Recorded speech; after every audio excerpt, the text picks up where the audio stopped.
Okay, good evening, ladies and gentlemen, and welcome to the Monday, April 20th, 2015 City Council meeting. At this time, I would like to call the meeting to order, and I will look for a pledge of allegiance. Mr. Mayor, I do have a request before the Pledge of Allegiance. I'd like to have a moment of silence for Stephen Ackerman, the lost fireman who lost his life in Brandon a week ago. So,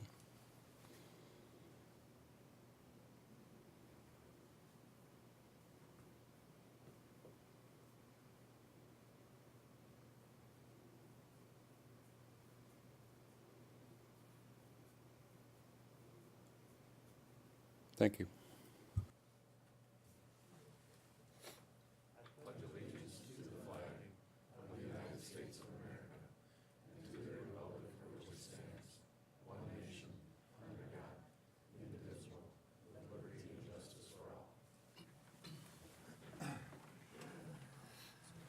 Thanks for that, Randy.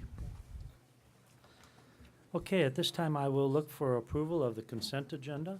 Can we do roll? Oh, I'm sorry. Thank you. Here. Bueller? Bueller? Here. Danforth? Here. Manti? Meisenheimer? Here. Riefenberger? Here. Roby? Here. Solom? Here. Tupper? Here. Wilkins? Thank you. Thanks, Shelley. Okay, at this time, I'll look for approval of the consent agenda. Motion by John, second by Beth. And any questions, any concerns, changes? Which one did you take off again now, sir? That'll be on the agenda. Okay, hearing none, all those in favor say aye. Opposed? Motion carried. Number 2, approval of the agenda. I need to pull number 11 off of the agenda.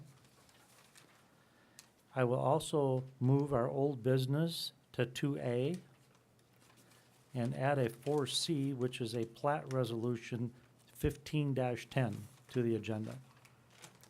So I will look for a motion for that. Motion by Al, second by Bill. Any questions on that? Hearing none, I'll look for council action. All those in favor say aye. Opposed? Motion carried. Okay, a couple quick things here I wanted to mention. Before we get started, I got a letter today from the Government Finance Officers Association. It says, "Dear Mayor Thorson, I am pleased to notify you that the City of Watertown, South Dakota has received the Distinguished Budget Presentation Award for the current budget from the Government Finance Officers Association." It's called GFOA. This award is the highest form of recognition in governmental budgeting and represents a significant achievement by your organization. It says, when a Distinguished Budget Presentation Award is granted to an entity, the certificate of recognition for budget presentation is also awarded to this individual. What I would like to do is I'd like to recognize Shelley and her awesome team for the work that they've done on the budget process. And I tell you what, it's a huge amount of work. And for you guys to get this award, I think is just incredible. So I would like to say congratulations to you.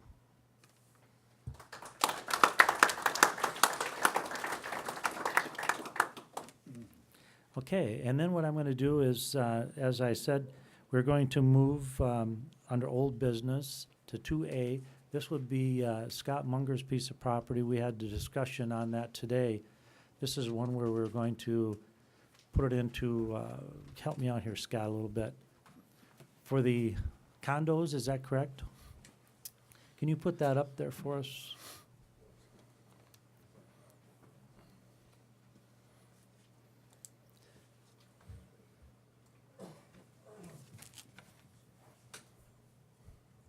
Hi, Scott.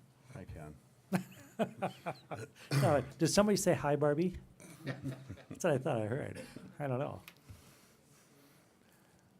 Okay, guys, this is what we talked about 2 weeks ago at the council meeting. You remember that Scott bought this piece of property. What he was asking for at the time in front of the council is to approve the ability to have condos in here. And he is going to build another building right straight to the west of this next year and not this year.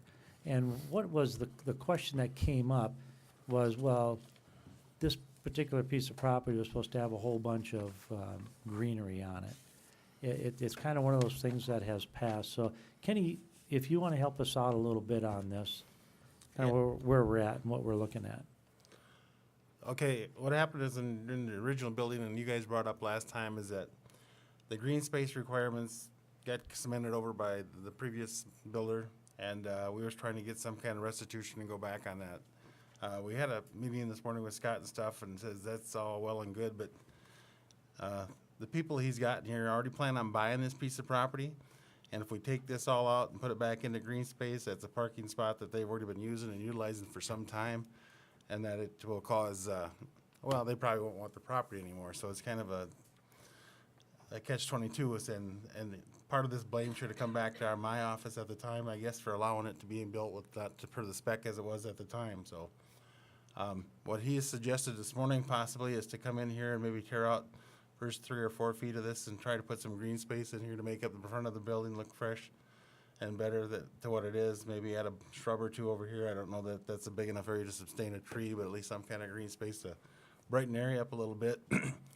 And then going forward, and if we want to try to go back after the previous owner and get something kind of restitution from them, do so, but he still does not want this area here to go away because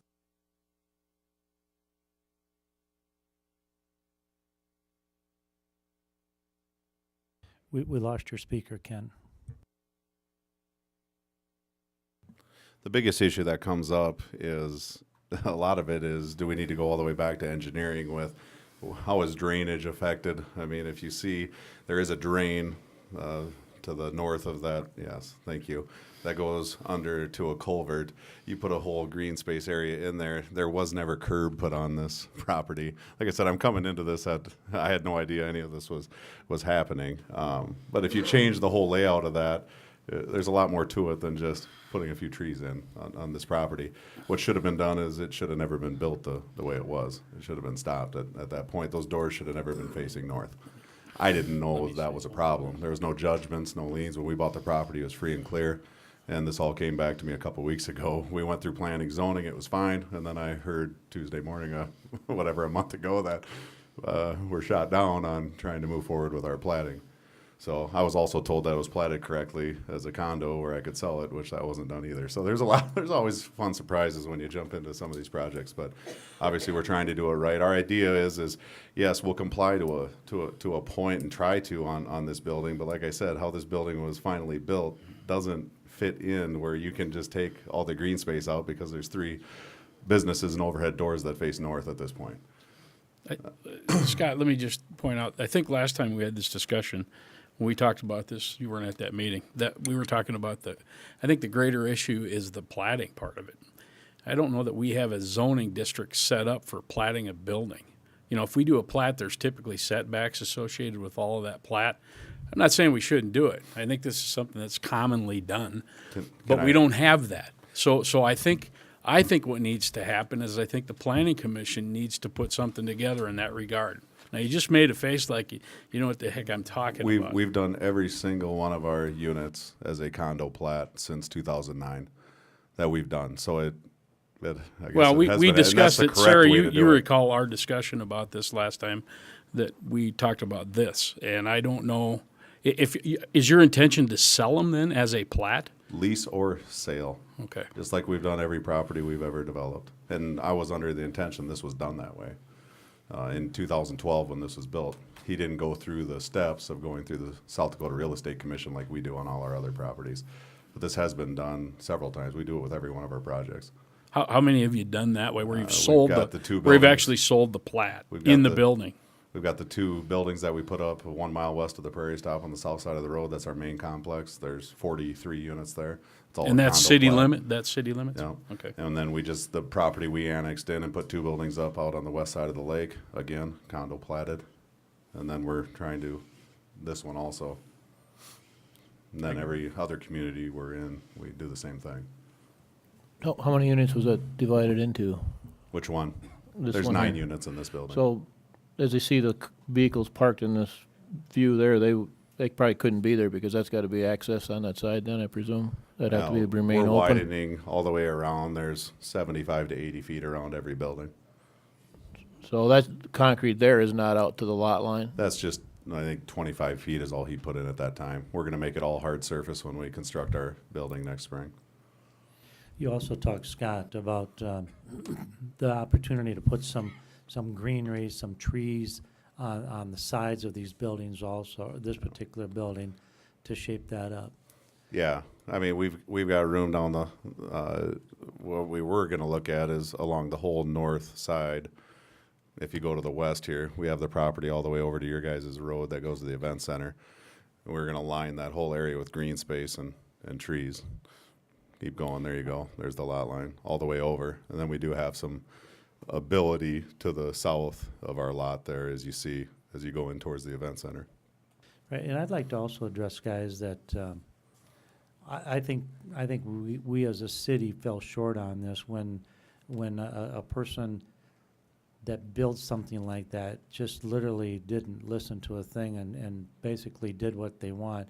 I think we need to go back on that, and we need to go, their signatures are on there the way that it was supposed to be built, and it wasn't that way. I think we as a city really need to say, we can't have that. And we can't allow people to just build it the way they want to, with no repercussions on it. So I think that we will, if, Scott's gonna do the greenery on the front, that'll be taken care of, but I still say we need to take some action on the landowner there, or the previous owner. Now, taking this action on the previous owner, which I don't disagree with at all, that's not gonna slow Scott up though, is it? It should not slow him up. I know the only thing that we have to be careful about is if he sells a piece in there, one of the condos, and there's some type of action on that, we don't want to jeopardize that person going to get a loan, and all of a sudden there's this lawsuit out there by the city of Watertown. So we want to make sure that, Stanton, I think you were working on that yourself. Yeah, we wouldn't want to do something that would inhibit Scott's ability to move forward with his project plan. So if we do take any action, it's going to be in consultation with him, so we know we're not going to do anything contrary to what he's doing. Scott, now your property to the west of there, when you develop that will be set back farther so you can adhere to the green space? So normally, whenever we do any of our projects, we follow what the ordinances are. I mean, that's just how we've done them. So I mean, I love you guys, but I wasn't planning on being up here for this project. All of your projects you've done in the past have been very respectful to your neighbors, and you've done a very professional job, so. Yeah, I was gonna echo that too. We'll probably end up with something better by the time he's done with all of that than what we have now. So I think what we're looking for tonight is a council action on this thing. We need a motion and a second for further discussion to allow him to plat that for condos. Is that the motion that we want, Sarah? So moved. Okay. Sorry, All right. sorry. Yes. Okay, so I have a motion by Randy, second by Mike. Is there any other discussion you guys want to ask Scott?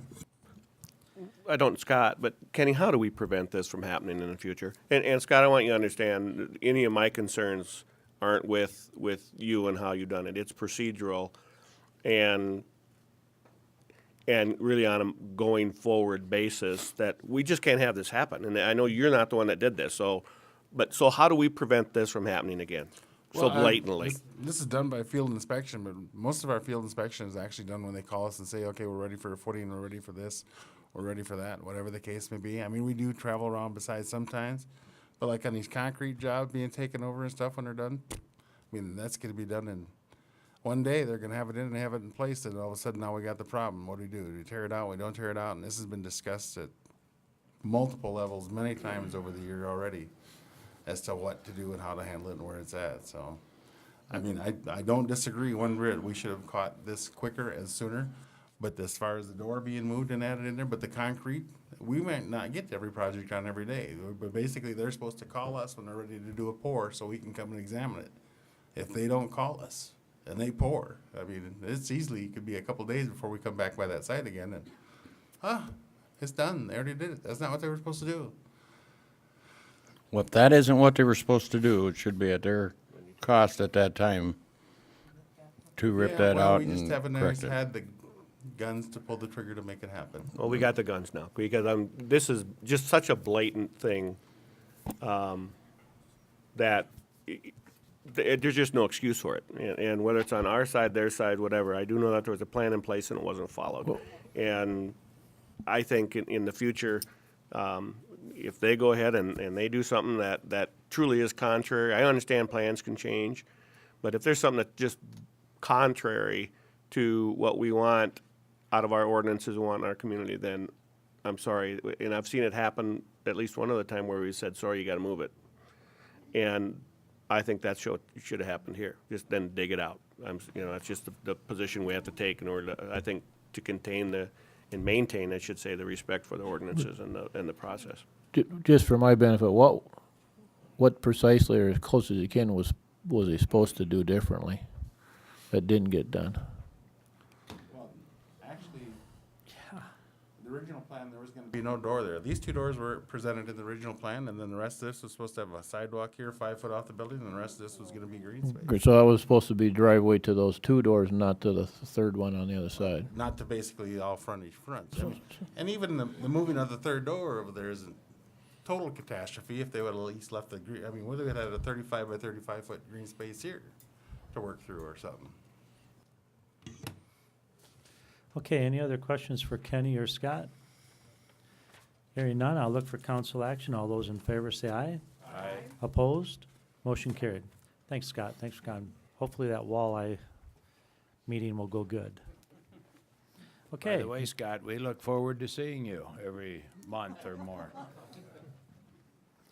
Moving on, number 3, application for a name and location transfer of a retail on-off sale malt beverage license from Rock McGilvery Inactive at 72 Paradise Drive to D&M Entertainment, Inc., doing business as Silver City Casino at 22 9th Street Southwest.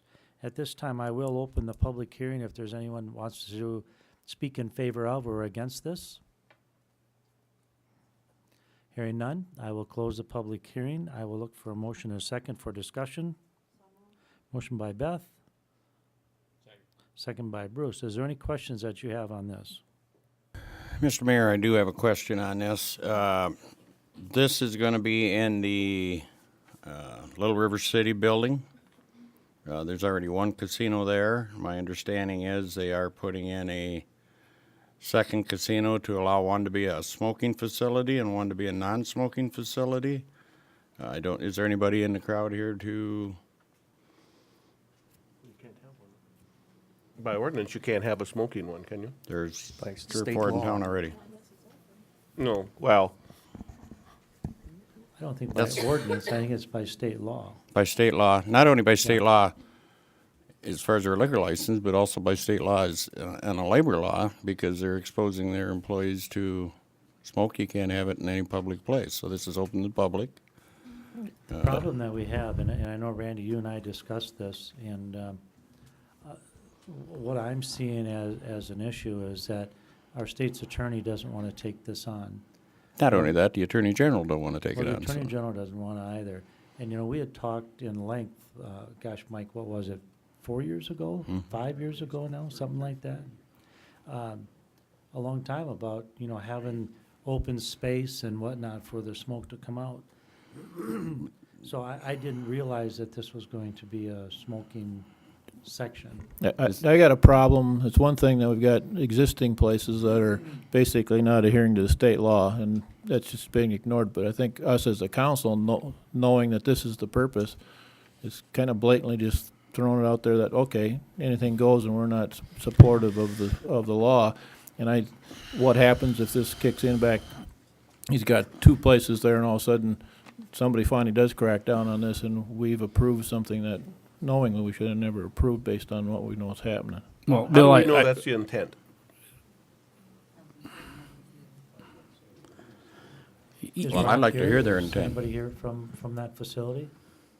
Can we, I will just say that, Bill, in revisiting, because I was a part of, we looked at that quite extensively a few years back. One of the issues, I think, was that there's really no criteria that spells out what kind of ventilation you need. There's none that I could remember. And so it's really difficult to tell somebody that they can't. But a lot of people spend extra money to try to make outdoor space, so they Right. and now basically we're saying, you didn't need to do that. Well, You if- could have just blocked off a corner and stayed doing that, and I don't want to be on one side or the other, except that the state says that no smoking. Yeah, And so again, it's, we're just basically saying, well, The- too the bad, log- whatever you say, state, we're gonna just let it happen, and the I law got a just problem doesn't with cover that. it. That's the problem. The way it's been written, I just think it's inconclusive. There's no. It is very inconclusive. The Attorney General doesn't want to give a ruling on it. The state's attorney doesn't want to do it because, for one thing, it's a petty offense. It's a $25 offense. She doesn't want to be the first to try it. But I agree with the way Bill's addressing it is, do we keep allowing it until pretty soon we got them all in? And pretty soon we're just ignoring the law. There was, some on the council might not be aware, but there was a trial for a violation of a casino along 212 for violating the no smoking ban, and that owner was found guilty. So it has been prosecuted in Cottington County. I was there when it happened. So there has been a violation that's been prosecuted, but I think you're right, Randy, that given the fine amount, it's probably not high on the priority list. But as to the issuance of this license, if you find out that this proprietor is allowing smoking to go on the premise, under state statute, a city council can recommend to the Department of Revenue that the license be suspended and give the grounds, and then the owner's entitled to a hearing. So the council does have some ability to step in even after issuance, to Mike's point, and try to prevent violations from occurring. Stan, I would just, the question I have, back to the ventilation issue, if it's an area, if they build a facility off the building or that is adjacent to the building, if they aren't serving alcohol or food in that part of the facility, there's really, I don't think we'd have a leg to stand on for any arrest if they're smoking in there. That's not the situation with the existing ones that are in the community. They are actually within the facility. Oh, I know it. I know Yeah. it happens. And again, it's a little slap And on the they've wrist actually for been designed for smoking and non-smoking casinos. So that's why they're asking for 2 licenses in one location. One will be a smoking one will be a non-smoking one. Okay, So where do Randy- we draw the line? Randy, I gotta ask you a question though, is how do you know that? I mean, and I don't mean that facetiously. If we know that, then, and that is their intent, and you know that firsthand, then I think we're wrong in approving this. If it's secondhand or it's something other than that, then I think we would be remiss by not approving this and then upholding our smoking laws. Because, a few weeks ago, we had the whole issue of the sting net came around and we failed, 6 of 9 or whatever it was. Well, I got a couple of emails and I had a couple people talk to me and they said, it's great that you guys are gonna look at that seriously, we have to take it seriously. But the next thing that came out was, why aren't you guys doing anything about the smoking in these casinos and these bars? And I had several people mention that. And if you do get around, it's definitely happening. But if we know that that's what their intention is, then you I know vote against this. what I'd like But I to need do is know that, is how we know that. What I'd like to do is not make a decision tonight and have the people that are asking for this to tell us face to face. If that's their intention, we'll make a decision. If they're That's- saying it's not the intention, then we can do something about it if that's, I you know. agree. That was what my comment would be. Well, no, that's what I'm getting at, because too many times we just approve applications for things like this, and we don't have all the details what actually going on, so. Okay, so, Stanton, we could take a vote on this up or down, and if it fails, they can come in and reapply, am I correct?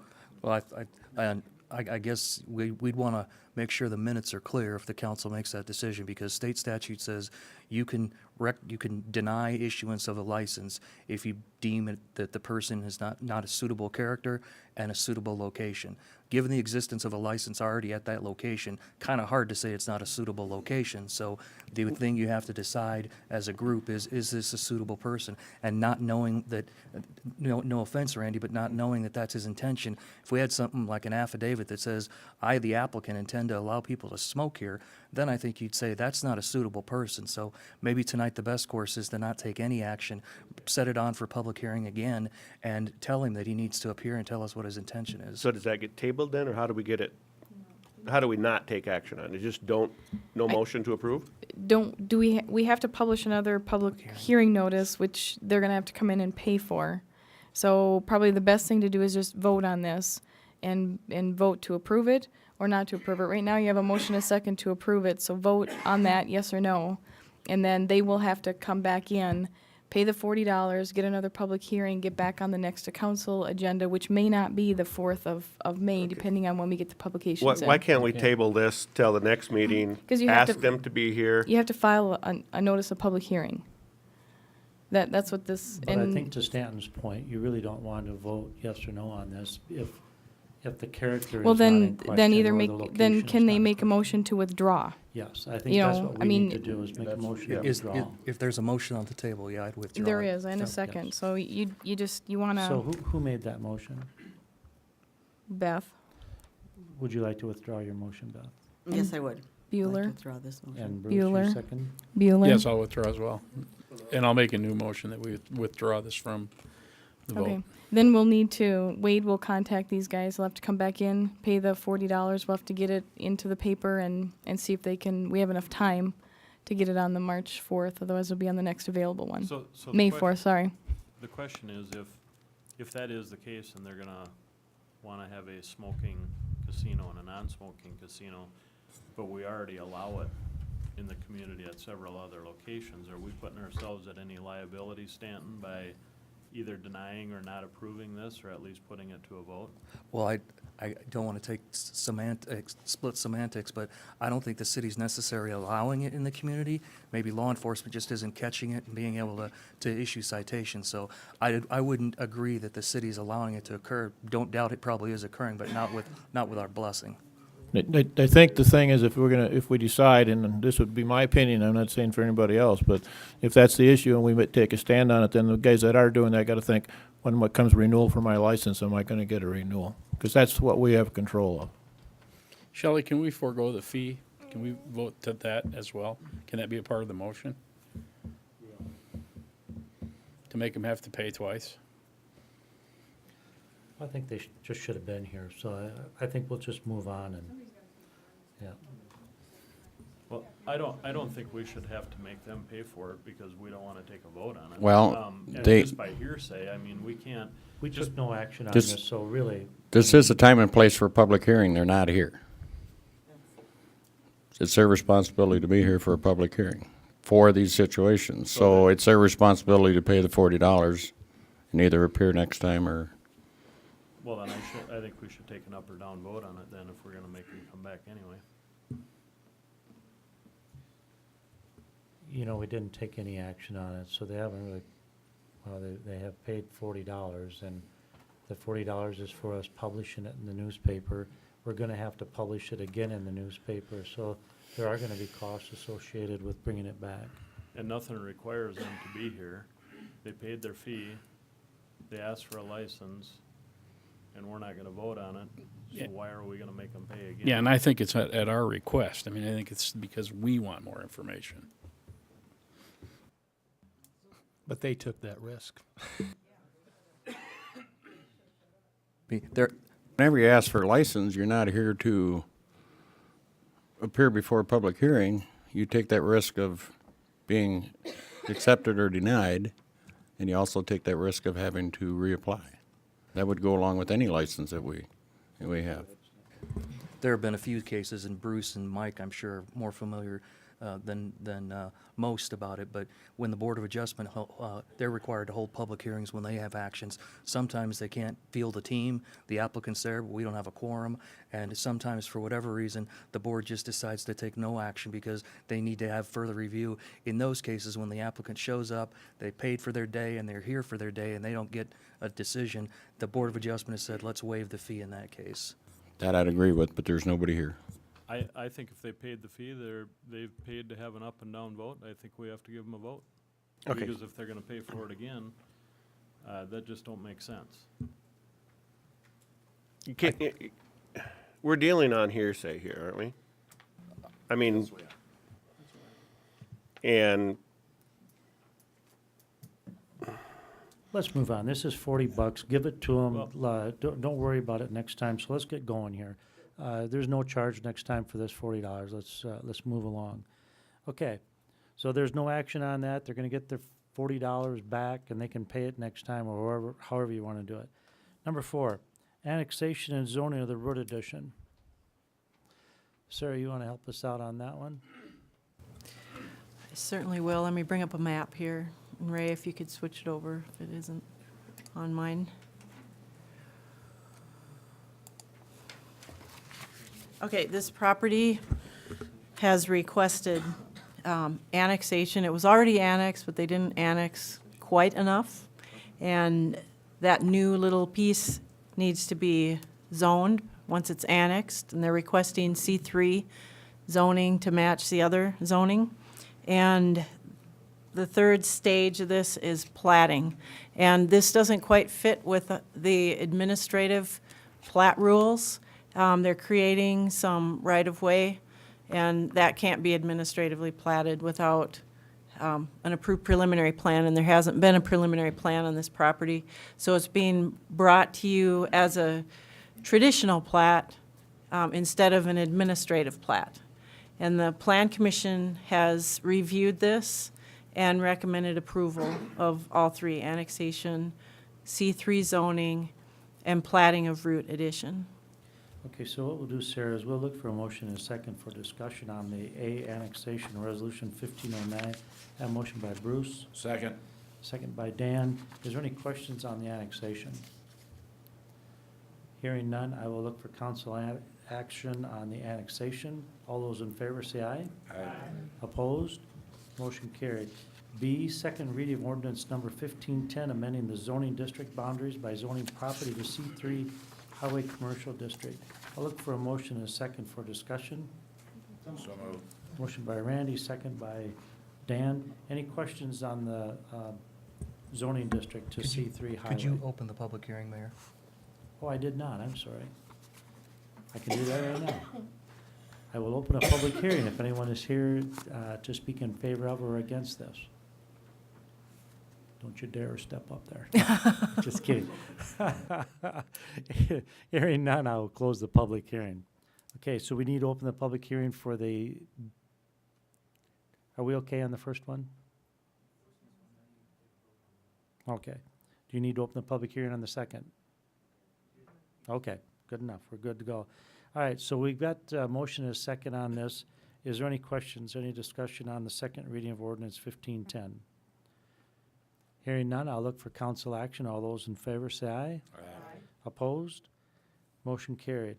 Then we also added C to this, which is the plat resolution 1510. Do you need a public hearing on that too, Stanton? Okay. All right, so I'll look for a motion and a second on that. Motion by Bruce, second by Beth. Is there any questions on the plat resolution 1510? Hearing none, I'll look for council action. All those in favor say aye. Aye. Opposed? Motion carried. Number 5, annexation and zoning, Eastwoods 18th edition. This is for A, for the annexation, B, for second reading of ordinance 1511, amending zoning district. We'll do this in 2 motions, but I will open the public hearing. If there's anyone here that wants to speak in favor of or against this, now is your chance. Hearing none, I will close the public hearing. And Sarah, if you want to tell us a little bit about this annexation. Sure, this is Eastwood's 18th edition, so it's east of 19th Street, and 19th Street being here, all the way over on 10th Avenue. And 10th Avenue will be extended into this, and it will be subdivided for single-family homes. Okay, now look for a motion and a second for discussion.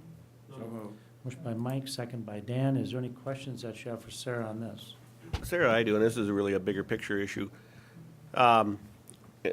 We've talked about this many, many, many years ago, and we've already went past those days of being able to do this. But how do we get connectivity north to south from, what is that, 3rd to 10th to 14th?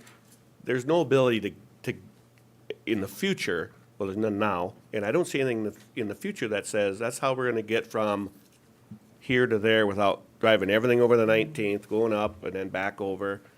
Is there any plan for any kind of connectivity there? there is. And this originally I could came. hug you if there is. We don't have it yet in our hand. That's why it's not coming up yet. But we know they're working on something. They gave us a proposal which did not show that. And we said we need to see that connectivity, exactly like you said. How does this get us up to 14th? What about all these folks here? We're beyond the maximum number of homes served by a dead-end road. What are we going to do about that? So they're currently addressing those issues. Those issues came up at the concept plan, did not move forward to preliminary plan because of those questions. And so we're waiting to hear back how they're going to address those things. Now, when you say they, are you referring to those that are bringing this one piece in? Yes, yes. Joy Nelson with Haugen Nelson owns property all the way up to 14th, but the preliminary plan didn't show it. And we wanted to see that. There's also a collector road shown in our comp plan.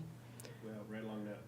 They didn't show that collector road in their concept plan, and we asked them to address that in their preliminary plan. And so they had to take it back to the drawing board, and they haven't brought it back yet. And I would expect that to be brought back just shortly. I've had the discussion with them that they will have that collector road in there. There will be a road, 10th Avenue going through, and there will be north and south on this. Right, the Plan Commission hasn't seen this Right, they officially will yet, They so. will shortly. But tonight, we're just looking for annexation and zoning, That- right? Right. That's So correct. there's nothing else. This could be the last time you see it until there's a letter of assurance, because if they have a preliminary plan, which is approved by the Plan Commission, they can administratively plat off of that.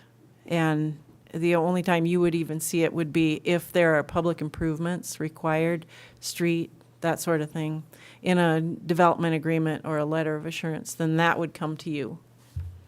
Sarah, I was at the Plan Commission, but remind me again about the water that's up in that area. Where does that go under this plan? Any water that might, where does that go and which way and? This is the very edge of the drainage down to this tributary. Is all Willow Creek. All of this property is the Willow Creek Basin. And there's this is Willow Creek proper right here. And we were gonna reach a crest in here very near here where the water will flow this way over to Willow Creek proper. But this particular development flows to this tributary of Willow Creek.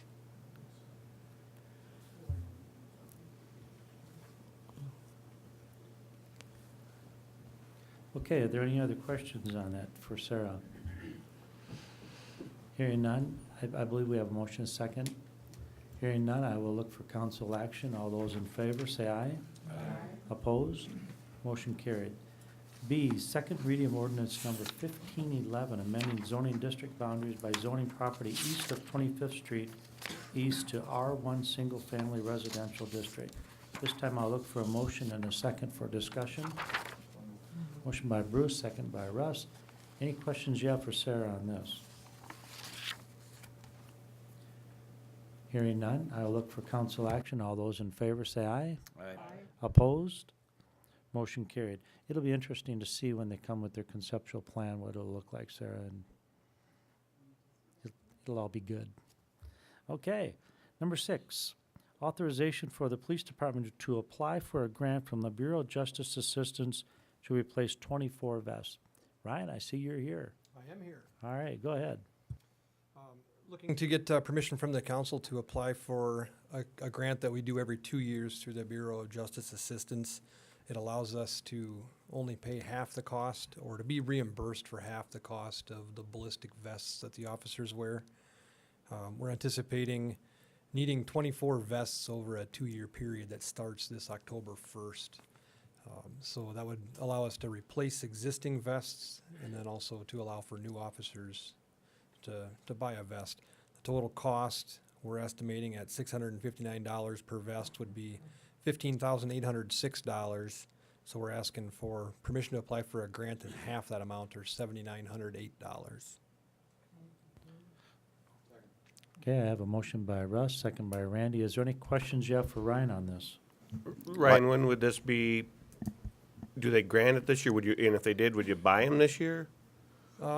Yes, potentially, if we had a new officer hired.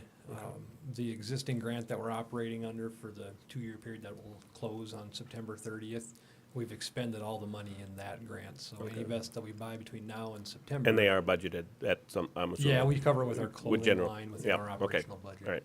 What's the lifespan? 5 to 6 years is nationally kind of a standard. What we do is when they show wear or age, kind of one of those that we'd rather err on the side of caution.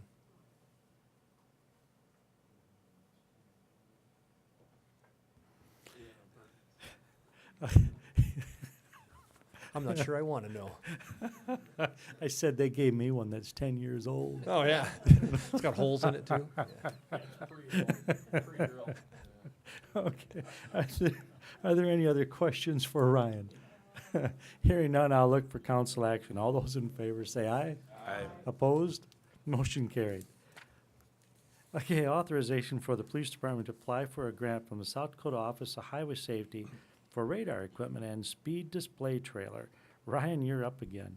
All right. I'll try to be as brief as possible on this one, and then if you do have additional questions, I'm prepared to give you the full speech on all the particulars. Every year, the Office of Highway Safety gets federal money that's handed down to local governments.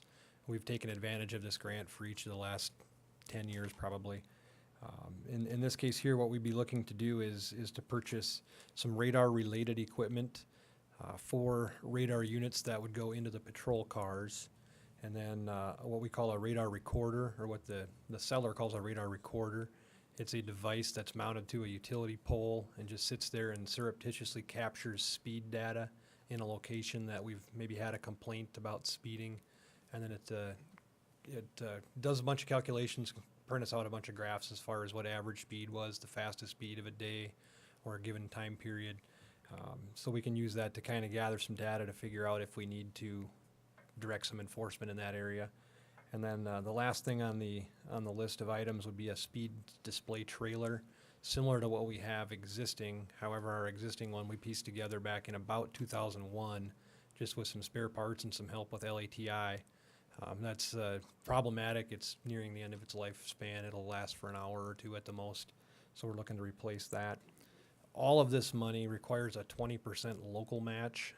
So we're looking at it as some of this stuff, the radar units, we would be buying anyway on a regular replacement cycle. So we're trying to take advantage of 80% being covered by the federal government. So timing on this is we kind of like to take advantage of the grant while this year it's an 80% federal money, 20% local. Next year it might be a little different than that. It kind of changes every year. But all said, we were looking for $17,000 in expenses. We would come up with about 20% of that. The math doesn't work out perfectly because there are maximum allowable costs for some of these that we're buying a fancier radar trailer with $500 shipping. They won't cover all of it, so we got to pick up the other end. But anyway, our cost would be $3,907 out of the $17,154. For the most part, we would be seeking that $3,900 in our CIP for 2016. But for some of the smaller dollar items, we may have money left over at the end of this year to buy some of those radar units toward this fall. Okay, at this time, I'll look for a motion and a second for discussion. Motion by Russ, second by Beth. Any other questions you have for Ryan? Hearing none, I'll look for council action. All those in favor, say aye. Aye. Opposed? Motion carried. Number 8, authorization for the mayor to sign an MOU, and thanks, Ryan, a memorandum of understanding with the Cottington County Detention Center for ambulance services. And Doug, you're up. Thank you, Mayor and Council. What we're looking at is changing the way we do business with the detention center. Currently, when we have an ambulance call over to the detention center, we get the information as best we can and bill the patient. And a lot of the patient's inmates don't have insurance. We don't know the whereabouts of these patients. They may still be incarcerated at the time. We don't have a lot of further information. So what we did, we looked around at what other communities are doing within the state of South Dakota on this same situation. And particularly, we concentrated on the fire EMS-based services that are very similar to Watertown, with a city service providing an ambulance service to a detention center. Rapid City, Mitchell, and Aberdeen are very similar to the way we do it. They all have some sort of an arrangement or agreement in place, whether it be in writing or handshake, to help with supporting this ambulance service. So that's what we worked on with the detention center, and the way the plan we came up with is first of all, work with the detention center to go through a process of gathering as much information as we can on insurance, and go forth with insurance. If they're denied insurance, then they would give us a payment of $250. Also, if it's a private pay, they would also give us a payment of $250 for that service at that time. And that's to help take care of some of our direct costs for providing that service. So with that, it's a pretty good MOU that will save us some time in billing. It will also help with our direct costs, where we're not seeing many dollars at this time under the current system. Okay, at this time, what I'll do is I'll look for a motion and a second for approval. So moved. Motion by Randy, second by Bill. Have you guys got any questions for Doug? Doug, on an average year, what do you transport? Roughly. On an average year, it varies quite a bit from year to year, but in 2014, we responded over there 49 times, and we transported 37 inmates or patients to the hospital. A number of years it was a little higher, and then it just dropped down. It seems like it's slowly dropping down. Percentage of that you ever get paid for? About $1 out of $5. So we recover. So we would continue, we would identify whether they have insurance or not, and we would file against the insurance, but in the event they didn't pay, that's when we're saying, okay, we're gonna hand it off to the county at that point and expect payment. But the initial step of seeing if insurance would cover it, we still will take that position, correct? That is correct, and if they will, if they have insurance, it'll go through the process of whatever type of insurance that they have and provide to us, and we will go through that. And occasionally, they will be denied coverage by that insurance carrier. So at that point, then it would go, we'd work with the county, and that would be paid by the county, and then they would in turn have ways to try and recoup those dollars from that inmate. So Doug, in all reality, you really aren't kicking the can down the road. No, this is really a good system for everybody. A lot of the inmates are from other counties, and a few of them are even from other states, and those are the ones that's really hard for us to collect, because we don't know where the inmate's going, and he may be from another state, another county, and the current system is we're kind of on our own to try and recoup those dollars, and it's pretty tough going. So this is a much better system. So in all reality, let's say I'm just gonna pick a county, let's say there's a inmate in there from Dual County that you transport. So does Cottington County then bill Dual County for that? If they don't have any? I believe that would be correct. Okay. They'd have that ability, because they've got contracts in place to take care of their inmates, where we don't. So this saves us a step from trying to get all these contracts with every county that's involved with the detention center. So. Any other questions for Doug? Hearing none, I'll look for council action. All those in favor say aye. Aye. Opposed? Motion carried. I'd also like to, I know Lee, you're in the audience tonight. I would also like to offer our council chambers to the commissioners, if they so would like to have it on GovTV, their meetings and such, for transparency. I would welcome you folks to do that. Okay, thank you. Number 9, authorization for the fire department to apply for a grant for 2 turnkey warning sirens. Doug? Okay, Basically, this is a grant that we've already applied for and actually have approval for. And what we're looking for tonight is approval to go to bids for two sirens, turnkey sirens. So tonight, the money is all in place, and we just want to go out to bid to get these two new sirens, and they be in the two new sites that we proposed earlier. And that is a 25% match to 75% of federal dollars, and not to exceed 46,000. So the numbers are all falling in line. We'd like to move forward with the going to bid. Okay, so at this time, I'll look for a motion and a second for any discussion. So moved. Motion by Bruce, second by Dan. Any questions you have for Doug on this? Hearing none, I'll look for council action. All those in favor say aye. Aye. Opposed? Motion carried. Thank you, Doug. Thank you. Number 10, authorization to apply for a grant from the Department of Health West Nile Virus Prevention Program for an additional fogger in the amount of $14,450. And Jay, you are up. Thank you. Good evening. Yes, I request authorization to apply for a South Dakota Department of Health West Nile Virus Prevention Grant.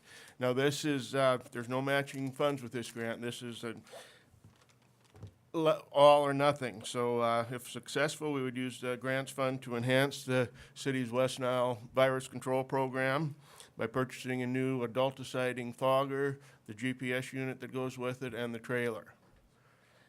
And again, the approximate cost would be $14,450. And these weren't budgeted, so if we do not get the grant, we purchase no equipment. And then if we are successful in getting the grant, we will request a supplemental budget at the end of the year to make the budget balance at the end of the fiscal year. Okay, so Jay, what we'll do right now is look for a motion and a second for discussion. Motion by Mike, second by Beth. You guys got any questions for Jay on this? How much is, you're looking for $14,450 in grant dollars, am I Right. correct? How much is a fogger? You know, Mike and Craig put this together. This covered the fogger, the GPS unit, and the trailer, so I don't know the individual breakdown of the three. I'm sorry. Jay, I have a question. I've heard some people say they question the effectiveness of the fogging. Would you comment on that? You know, that always is there. Larviciding is another form of control in the West Nile Control Program, and, you know, that's very effective when you're putting the briquettes out in the wetland areas and that type of thing. Fogging may be somewhat cosmetic, you know. It's hard to say. We're fortunate in the Watertown community that we do not have to seem to do as much as a lot of the communities around the state, like Aberdeen, for example. They're in the program all the time. And basically what we do is there's 6 traps set around the community, and they're checked regularly. And when they reach a trigger level of the number of the species that cause the West Nile, that's when the fogging operation is started. I think some of the discussion, Don, has been, you know, they use the fogger and it's killing the bugs that eat the bad bugs, you know, and that's kind of our problem. And we can use that what'd you call it, Larvicide, yeah. larvicide, you know, we can throw that in the ponds and things like that. We should really, as a city, try to make that available for folks out there that have small ponds and everything, that they could throw it in there. I really think we should see if there's because we buy in such large quantities, I think that maybe could be a little cheaper Okay. for them. We should take a look at that. I think it would be something worthwhile. Any other questions for Jay? Okay, hearing none, I will go for council action. All those in favor say aye. Aye. Opposed? Motion carried. Thank you. Thanks, Jay. Number 11's been pulled off the agenda. We will now move to number 12, consideration of request from Shooter's Bar to hold 3 street dances, outdoor events. What I'll do is I'll look for a motion in a second for discussion, and then we'll have Tom and Tom come on up here and visit with us for a minute. Motion by John, second by Randy. Hi, Tom. How we doing? Very good. Good. I guess we're just looking at having a few more street dances this year. We had a couple last year, had a huge success, had no problems with it. 2 years ago we had one, last year we had 2. This year, we're gonna try have 3 if possible. I mean, it brings a ton of people uptown. People enjoy going outside, hearing bands outside. And I guess it's been a huge success for our bar over there. Had no problems whatsoever in the last few years, so that's why we're trying to maybe have one every month and make it kind of get people uptown, get people to town, to Watertown, to eat in our, our steakhouses and stay at our motels and whatnot. I do know, Tom, if I may, or Beth, if you want to, you go right ahead. Oh, I was just going to compliment you on the idea of bringing in an afternoon event and then bringing it into the evening for the street dance. I just wonder if you could tell me just a little bit more, or tell us just a little bit more about what you're thinking on that. I guess our first event's on a Friday, so it wouldn't work, but our second ones, we are gonna do like an afternoon event. I don't know if you looked at it. We plan on having like either, I'm not sure if we're gonna do the beanbag tournament on one, and then like an outside dart tournament one. I know Brookings has a huge outside dart tournament down there. It's a big hit. I know out in Pier, they have, they call it cornhole out there. They have a big beanbag tournament outside out there. We're thinking of having like an event in the afternoon and run it into the evening to keep people uptown and bring people out. And I think we were trying to do it all 3 of them, but we couldn't quite get a band scheduled for a Saturday in June. You know, it was kind of a tough one. But the second 2, the July 25th and the August 22nd, that is our plan to do something like that. And then would you close it off at a certain point for the people under 21, or how would you? I don't know if we'd even, like I don't know after. how you do that. Or I mean, split 'em there are up? some minors that do play bags, not a lot of dart people, but I'd say anytime after 6, I don't think we want minors in there for that reasoning. So, I mean, I don't think there's a ton of minors that come out. I mean, I think we had Beanbag League inside this winter. We had 1 minor in there, and they were out of there by 9 o'clock, so. So you'll make sure that people that have apartments up there can get in and out? Absolutely, yes. and they can Actually, walk up last and- year, we gave the people that got apartments there free tickets to come into the concert, so. Perfect. Any other questions for Tom? I have to ask you, Tom, because the call we're gonna get is the noise ordinance, the noise issues. Could you just address that for us? I guess the noise issues, like I said, I was talking to the police chief, we're not gonna make everybody happy. I mean, no matter what you do, you're not gonna make everybody happy. We had 5 complaints on our last one. I think we had a couple more on the other one. I mean, I think that's pretty good to only have that many complaints. For an event we're doing once a month. I mean, I can't see a problem with that myself. I mean, that's something that I think they'd have to understand being in the city, Well, it depends a lot on the wind. I mean, there's Yeah. many nights on a Thursday night. I live way over on the east side of town. I can hear Thursday Night Live, and that's, plain as day, and that's not probably as loud as Tom's. But at this point, you're just talking a band for one of these anyway, right? What's that? You're just talking for a live band for only one of these? No, we got live band for 3. I thought you said you had trouble getting a band for. We did. No, we couldn't get trouble getting one for Saturday, so we ended up getting on a Friday night for our June 5th date. Then we got Saturdays on our other 2 to bring people uptown during the day.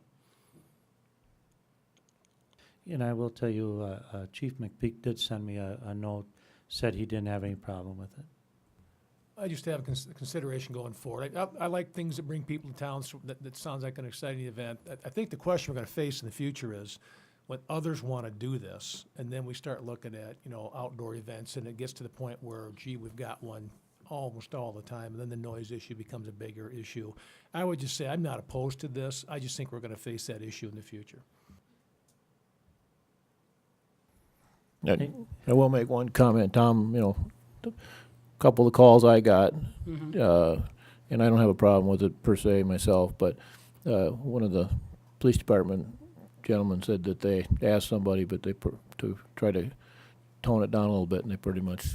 Yeah, we Set- actually, Officer Stahl called me I don't know if it was the last one or the one before, said had a couple complaints, and I talked to the band, and they did tone it down a little bit, And like you said, it all depends on the winds. You get a wind coming out of the south, then you're gonna have problems that way. If you get a wind coming out of the north, you're probably gonna have problems the other way. Well, I couldn't hear it, but I had my windows closed. Some people said it was a nice, nice evening, and they wanted their windows open, and so that was the deal. But again, it's the direction. It's like when the races are, depending on where you are, you can hear the races all over too. Yep. Did you go to an open trailer on that instead of using the showmobile? Wasn't that part of trying to the direct? first one we got is going to be, they bring their own stage in. The second tour will be the showmobile. Okay, because doesn't the showmobile kind of Yeah, I Has a guess tendency I'd more to talk shoot it one way. About have them open up the doors a little more instead of funneling it. They're gonna open. I can't remember what's his name over there at the Park and Rec, whatever. I asked him if he could open the doors up all the way so it's more of a flat, so it's not like a big funnel it to the north. So. On to Don's comment, just so this don't get totally out of hand, and I'm all for what you're doing, I mean, but would you have any problem if someplace in line we said we're only gonna allow you one a month for 3 months in the summer months, just so it don't get totally out of hand? Honestly, I wouldn't do more than one a month. Okay. I mean, the way I look at it, you do one, it's like hiring the same band every weekend. It's gonna get old. You start doing more than one a month, you ain't gonna get nobody to show up for it. So, I mean, I would never do, this is probably the max I'd ever do right now. Yeah, So, just two comments. One is I grew up with street dances. I think they're pretty cool. And the second one is my phone was just sitting here dark and a text popped up that said, all right, just let them dance. So I just thought I'd let you know that. Just an FYI, I have been approached by other bars for the same scenario for this year, so you may be seeing somebody else come forward with the same request. Okay, any other questions for Tom? Hearing none, I'll look for council action. All those in favor say aye. Aye. Opposed? Motion carried. thank you. Thanks. Number 13, consideration of bids for the 2015 miscellaneous drainage improvement project. That'd be you, Sarah. We bid out this project, which is on Roby Creek itself, and we got 4 bids. Our estimate was $118,000, and our low bid was from Deutsch Excavating in the amount of $113,098.80. And we recommend that you accept that bid. It's slightly more than our budget of $100,000, but I think we can find the extra money. Okay, so I'll look for a motion and a second for So moved. discussion. Motion by Bill, second by Russ. Is there any questions yet for Sarah? Exactly what's the project all being done? Can you? I will bring it up on the map here. Let's see.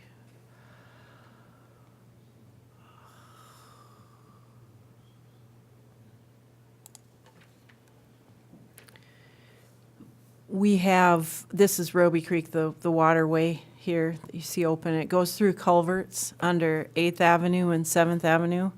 And 8th Avenue is concrete culvert that has frost heaved its way up to the surface and is falling apart. And part of the culvert's exposed and really coming apart badly. It needs to be replaced. We're putting in the same size culvert, and we're going to try to do some different bedding to hopefully, and some fabric to avoid having the frost heave issue there. 7th Avenue has a corrugated metal culvert which is rusted through and is endangering the road. So we're taking that out and we're going to replace it with a similar sized concrete culvert.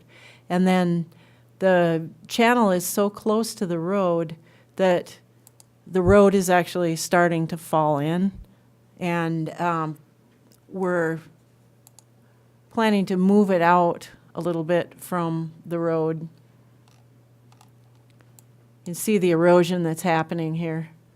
And the city owns the property, so we're going to pull the channel out a little bit away from the road, and so the road doesn't erode. So, any other questions? Okay, any more questions for Sarah on that? Hearing none, I'll look for council action. All those in favor, say aye. Aye. Opposed? Motion carried.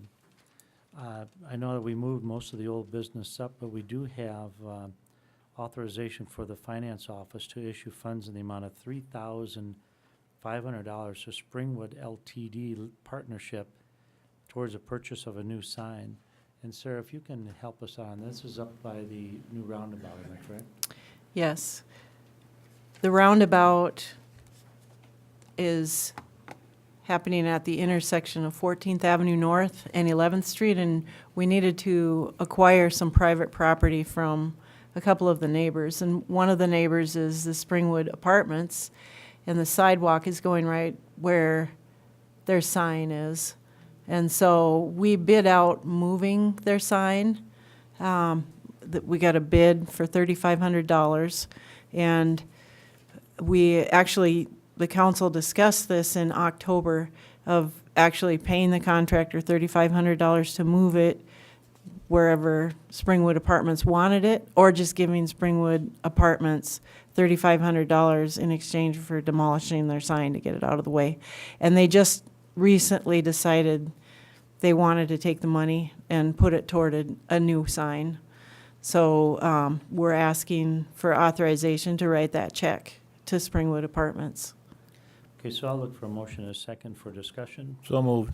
Motion by Bill, a second by Mike. You guys got any questions for Yeah. Sarah on this? I remember that we pretty much approved this already, so I don't think we've already agreed we were gonna do it.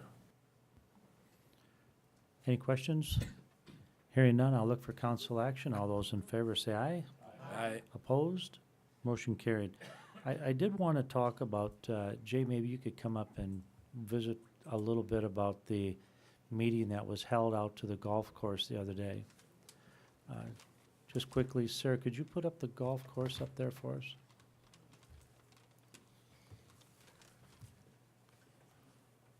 Well, with current funds that we have in the FY15 budget, plus what was carried over from the FY14 budget, it gives us some opportunities to look at some different projects out at the golf course.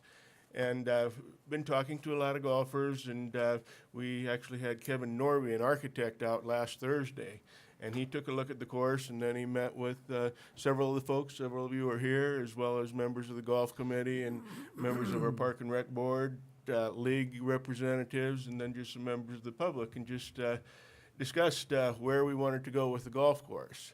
And basically, the consensus that came from that meeting is that we'd like to redo the greens on the yellow course, redo all the greens and start there, and over the next period of years, try and get all three courses done so that we can have greens that we're going to be proud of for the next 25, 30 years to come. I think the important thing with that, Jay, is that the thought on the doing the yellow greens, that we get all of them done. Get all of them done. One swoop and be done.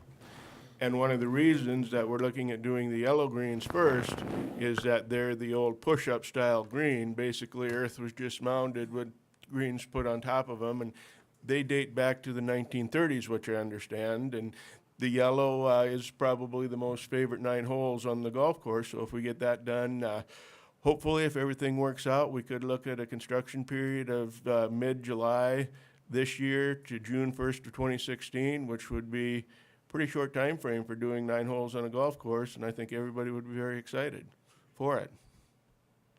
Now, you'll be bringing that in front of the park board, am I correct? Right, we have a golf committee meeting tomorrow morning, and we're going to be discussing it there, and then next Tuesday, we have the park board meeting. Mayor, I think another thing that's important is, this is the item that last year we had the study or the samples evaluated, and I don't know what a nematode is, but there's nematodes in there. Right. And don't trust anything you can't see, that's what I've always said. So you can't see these things, and, you know, I moved here in 1984 and we've had a problem with the same greens, so these things have probably been around. And then they eventually slowly just move and migrate. Well, if we don't put money into these greens and replace these greens, then we've got to deal with the problem of these nematodes, which is an ongoing problem. So we got, it actually provides us an opportunity to get in there and just get rid of the little boogers, whatever they are, get rid of them and remake the greens, because we've been wanting to do that anyway. So it just seems like a really good plan from what I heard the other night. Right, and as we found out at that meeting, you know, Kevin Norby was gonna check into the cost of fumigating these greens so that we can just eliminate the little rascals. Else we'll have to excavate all that soil and waste that somewhere, so that could get to be a pretty costly expense. Yeah, and I think it's just really good. I mean, these old greens were just push-up greens. I understand this course was built in, was it the 50s, 40s, 50s? Something like that. So they're getting kind of tired. And then you are going to change the irrigation part of them, am I Right. correct? Instead of 1 or 2 heads on it, it'll be probably 6 to 8 heads, depending on the slopes. One can be zoned for a little more water, and one can be zoned for less. It should really help out the entire course, I think. Right, and the idea of the irrigation is to get a uniform putting surface across the entire green. And I understand Levi has some big groups that are coming in next year, so we should be ready for them. Am I Right, right? June 1st, that would be a great date. Hopefully Good. we can live up to it. Yeah, well, we'll look forward to hearing from the Park and Rec Board and see what they say and if they got a recommendation for us or not. Okay, thank you. Right, thanks, guys. I also, Ray, if you could bump that up there for me. John and I went to, before you get that on there, is there any new business you guys need to talk about? New or old, I think I want to cover something quickly on old if I can. Okay, before you put that up, Ray, let's go ahead. And I guess tonight I just want to bring it up and see if maybe we can bring it to our next session on the work session. And that's that Mayfair, that block of Mayfair Road that's undone off of 14th. I've got some calls from that neighborhood, and they are under the impression something was going to be done about that, and it's not on any agenda, anything to be done. I'd like to revisit that if we could. Yeah, I think we're actually waiting for the people that own on the north side. You know, those folks aren't willing to put that road in there at this particular time now. Sarah, do you know any more on that out by the school? I don't think anybody was interested in participating in the cost of paving the road. Anyone adjacent to it, they're, It's just two people or two right, owners. I think there's two owners. I guess I'd like to get the conversation started on what I mean, I don't expect that, from my opinion, I don't expect that they would be required to pay the total cost on that, but I think there needs to be some consideration on that. And I've got some pictures of the dirt all running down in the storm drain and stuff. So rather than spend a lot of time on that tonight, if we could, I'd like to bring that up and have some more discussion. I know some people want to come in and address the council about it too, so. Okay, thanks, Bill. Mike? I got three things here. In regards to the work that's being done up at the new middle school, the roundabout and such, and this is maybe towards Sarah, but Sarah, has Highway 81 and 14th Avenue, that intersection with lighting and turn lanes, has that been looked at all of how that's going to function when we get those two new facilities up and going? The intersection of Highway 14th, 81 and 14th Avenue. 14th Avenue and Go ahead. 81, that is next year's project. It's already designed. And On Highway 81? yes, Okay, so that'll look at issues of turning arrows and turning lanes and yes, such? yes. Okay, because that's gonna be a problem if we don't have something, so. The next thing is, I came in from the west of town today, and they're setting up to do the continuation of the work on Highway 212 going west. And I wanted to turn into the street where Advantage RVs is, and you can't do that. So, I'm sorry? Well, you can't get there at all. You can't get there from the east, and you can't get there. I actually went on the wrong lane. I went past it and came back on the wrong lane in order to get in there. There's no way to get in there. And so, that's gonna be a problem, and my wife was nervous when I was doing that, actually, I so. think that's a DOT question, and I'm not. Well, pointing somebody needs to look at anybody. it, but you can't get in I'm not there, and pointing those at businesses anybody that are there, on. you can't get in from the east or the west as of today. The third thing is, Mayor, you and I have talked about this directly, and this is a years-old problem, or an issue anyway. Where are we at with the issues of looking at the Cherry Drive water, standing water, or the waterway, or whatever we want to call that whole issue back there? I continue to get calls on that. Don, I think you probably do as well. We need some help to resolve that one way or the other. I just need some direction. Right, and I think I'm gonna let Sarah just kind of touch base on that. We did talk about that today a little bit. I asked her to be prepared for this question. Well, what we have out there is an existing waterway that the city purchased. You can see in historical photos from before development that the whole thing was not farmed, probably because it was wet. And now it's wet. And it's wetter because there's people with sumps dumping into it that never existed prior to development. And so it's growing cattails and things. Roger Foote with the Upper Big Sioux Watershed Project has hired Clark Engineering to do a conceptual plan for that area of ways to enhance the wetland. It is a wetland. It dries up occasionally, but is also wet a lot of the year. And there are things that you can do to make it more attractive and higher functioning as a wetland and not just grow cattails. And there are probably some areas that could be regraded that it's bumpy and holds water. But there isn't a specific plan right now to address it other than I don't know that the Upper Big Sioux is ready to showcase their plan yet, but they're really close. I've seen a draft of it. And so I think a neighborhood meeting might be in order.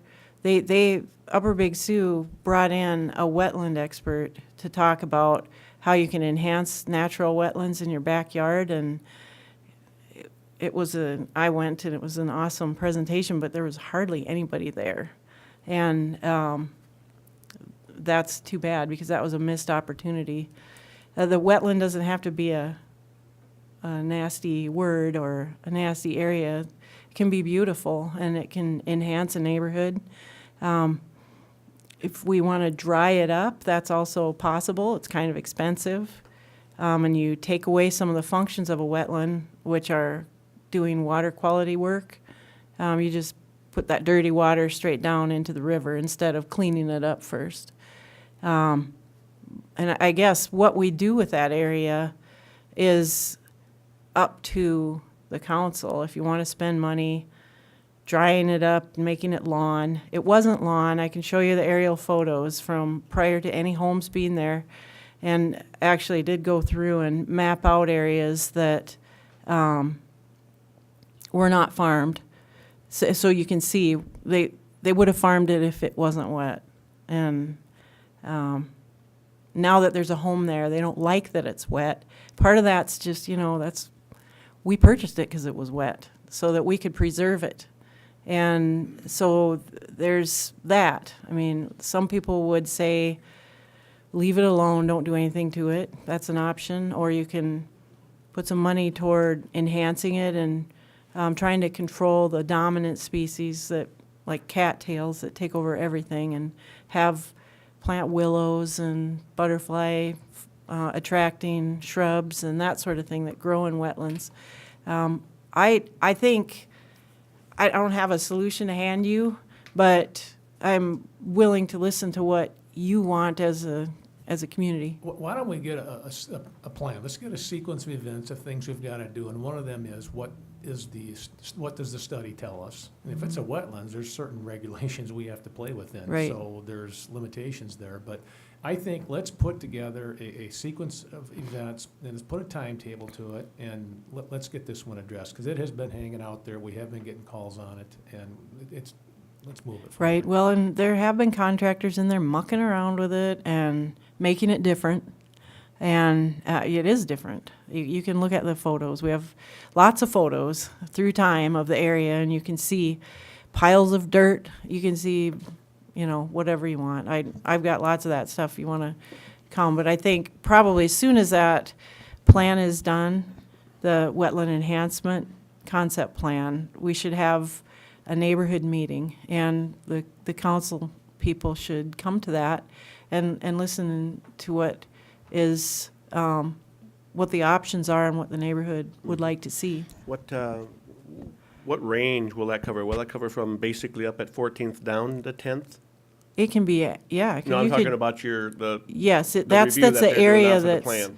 that's the area that's targeted, but the idea was that you could use that anywhere on any water course as an example. Well, and I've spoken with the individuals, and I said, I think that the biggest, well, you really got two issues. One is expectation, whether that be on our side or on the residents' side. And we got to get back to what the intent is and what can be done and how it could be done and look at what's reasonable. But really the bottom line is what was the intent and how. And I think we have to define that, because right now we just have differing opinions of what that is. So in Right. the end, we just may have to agree to disagree on what it's going to look like or what it's going to Yes, be. I But agree the other with side that. of that is these people get told, and we can't do a darn thing about that, when you have a developer or a real estate agent selling a lot, you know, the words they choose to use, or how somebody receives that message of what the expectation is for that area can differ. Oh, And so they that's get right. told different things that we get held accountable for. But, so we just need to know what it is and what we can do with it and what makes sense. I do believe there's some work that has to take place back in there, but it's, I don't envision it to be a park setting all the way from 14th to 10th. Well, as soon as you find out something, Sarah, let us know, will you? I will. Yeah, because we would like to get this kind of off our plate. Thank you. Can you give Mike? an estimated time? You think that study is I think it's Wednesday? Yeah, I mean, we could probably look at it tomorrow, but setting the meeting up is, you know, we want to give ourselves time so that people can come and, Like May 8th around 4 o'clock? No, you take care of it. You let them know, okay? Thank you. Mike? Yes, Mike Davis. I talked to Steve about it, but the last meeting we had, a picture popped up here that I hadn't seen before, and it shows the rerouting of First Avenue over to Kemp Avenue.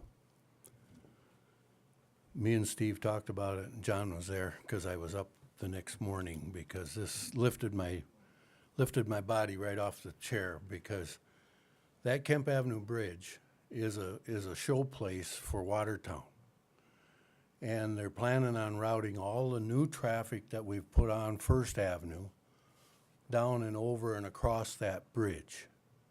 Now, I don't know how many of you people like that bridge, but I grew up underneath of it and around it and on both sides of it. And that's a beautiful piece of work. Now, they tell me that the engineering from the state rates that bridge at like an 89, and they rate the one on First Avenue or Third Avenue at a 49, so that bridge on Kemp Avenue is a lot better. It should be. There's nobody driving on it, but if you route First Avenue over to Kemp Avenue, plus all the people that we've brought in now with our First Avenue extension, which is now Willow Creek Pass or whatever, when we bring all that traffic downtown and route it through and back across that bridge, we're gonna wreck that bridge. There's no way around it, because that's what's the matter with the one on Third. Because all the traffic goes across there, and if you want people to come downtown, we've got to bring them downtown somehow. We're going to cut off Kemp, and we're going to add on to First Avenue, and then make all the people from First Avenue move over onto that. Now, I've been around and I've talked to quite a few people, but I wanted everybody here to know where I'm at with this. It's got nothing to do with closing down that railroad crossing. If you want to close it down, close it down. But don't put the traffic over on that Kemp Avenue Bridge, if you guys can do anything about it. Sounds like it's a little late, but I talked to the mayor about it, and I wanted to bring it up to the council. So, thanks. Thanks, Mike. And I think, you know, Sarah's had conversations with Sue from Sioux Falls with the DOT and bridge closures, and I believe, you know, I don't know if anything is ever too late until they really start digging into it. So maybe there's a chance to take a look, because they do have that bridge slated for a replacement on Third Avenue. Okay. Thanks, Mike. We appreciate it. Ray, if you could put that up on the screen here. This is the show that John and I went to in Minneapolis, and I just wanted the people to see kind of what's going on. This is a drone that they flew through the show. Give me an idea of what we were there for.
that was a big show.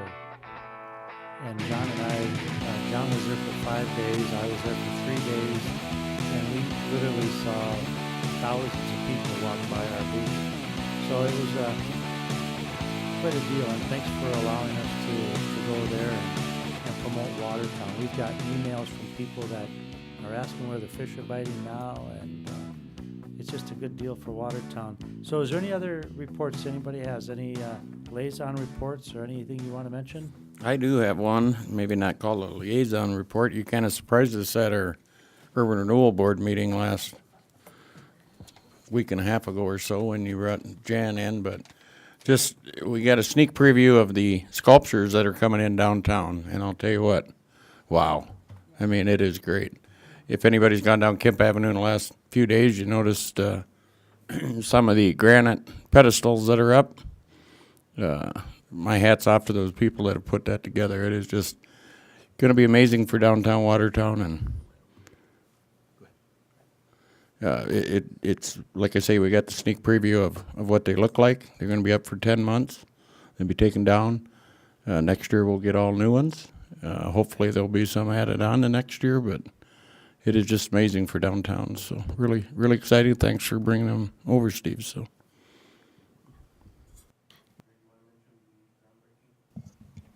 Oh, I would. Tomorrow at 2 o'clock, there will be a groundbreaking up at the Watertown Community Center. It should be exciting. I hope that there's just anybody and everybody that could make it up there. We'd love to see you in the picture for our groundbreaking ceremony. It will be, like I say, 2 o'clock tomorrow afternoon. So anything else you want to add to it, Mike? This is a big deal for Watertown. So we're excited. Anything else? There's any reason to go into executive session? Hearing none, I'll look for a motion to adjourn. Got a motion by Russ, second by Beth. Any questions why we would adjourn? If not, let's, I'm looking for council action. All those in favor say aye. Aye. Opposed? We are adjourned. Thank you.